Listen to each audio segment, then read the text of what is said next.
diffuser une musique militaire au nom des armées. Monsieur le ministre, si votre calendrier me le permet. Donc,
qui symbolise l'unité nationale, qui symbolise également des valeurs dont le chef de l'État a parlé tout à l'heure dans son adresse à la nation, des valeurs de courage, des valeurs de fidélité, des valeurs de patriotisme. Certains d'entre eux sont aujourd'hui dans des champs de bataille. Nous exprimons toute la paix et notre soutien. Nous exprimons également sa confiance aux officiers, aux sous-officiers, aux soldats. Nous aussi pensons aux anciens militaires qui sont récemment. Leur exprimer notre reconnaissance, encore une fois, nous sommes très très fiers. Alors, après que nous avons vu tout à l'heure, je crois que ça symbolise l'armée nation, l'armée qui fusionne avec la population à travers cette belle cérémonie. Je crois que c'est tout à l'honneur de la République du Sénégal, tout à l'honneur de la nation sénégalaise. Je crois que c'est ça que nous devons cultiver. Ce sont ces valeurs que nous devons cultiver. Je pense que je suis très très fier aujourd'hui d'être sénégalais tout court. Vraiment, pendant le gouvernement, c'est aussi un signal que je crois que nous avons vraiment bien ici. Je vous remercie. Félicitations.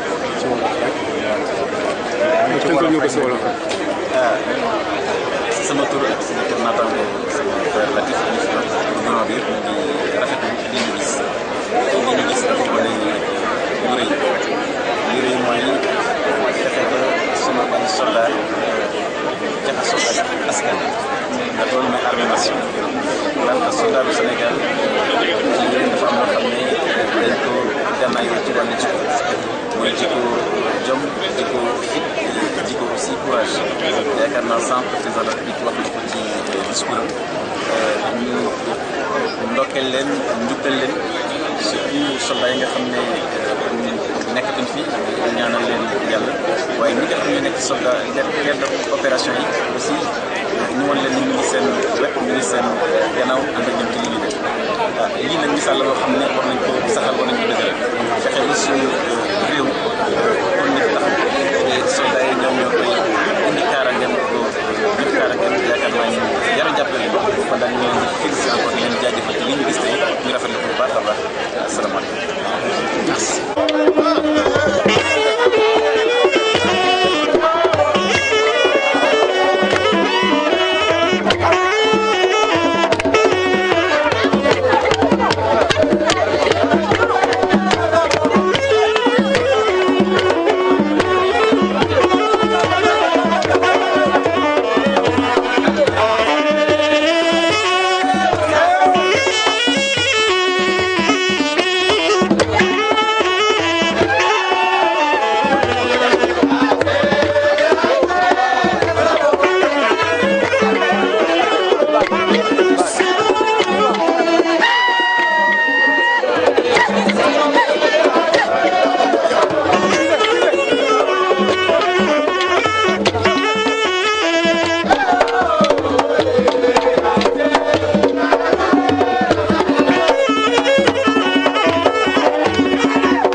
m'appelle Ndiogou Ndong, sous-préfet de l'arrondissement de Dakar Plateau. Par rapport à la célébration de la retraite au flambeau, nous sommes là ce soir pour accueillir la retraite ici au stade Iba Mar Diop.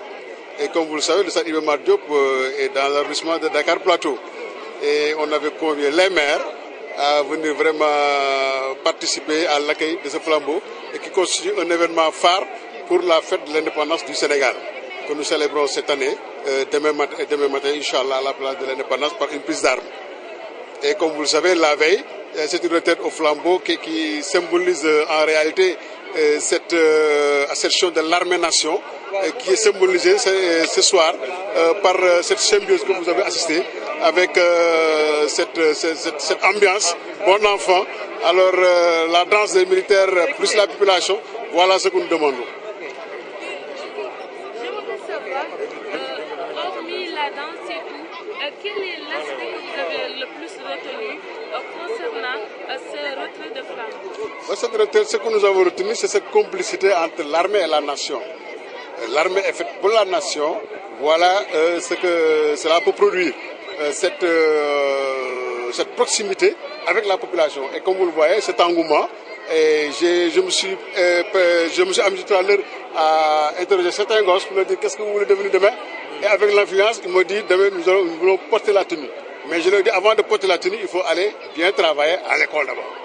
Et cette discipline-là qui est reconnue chez les militaires, et c'est cette discipline-là qu'on doit inculquer aux enfants, à la population, aux travailleurs, de manière générale à tous les Sénégalais.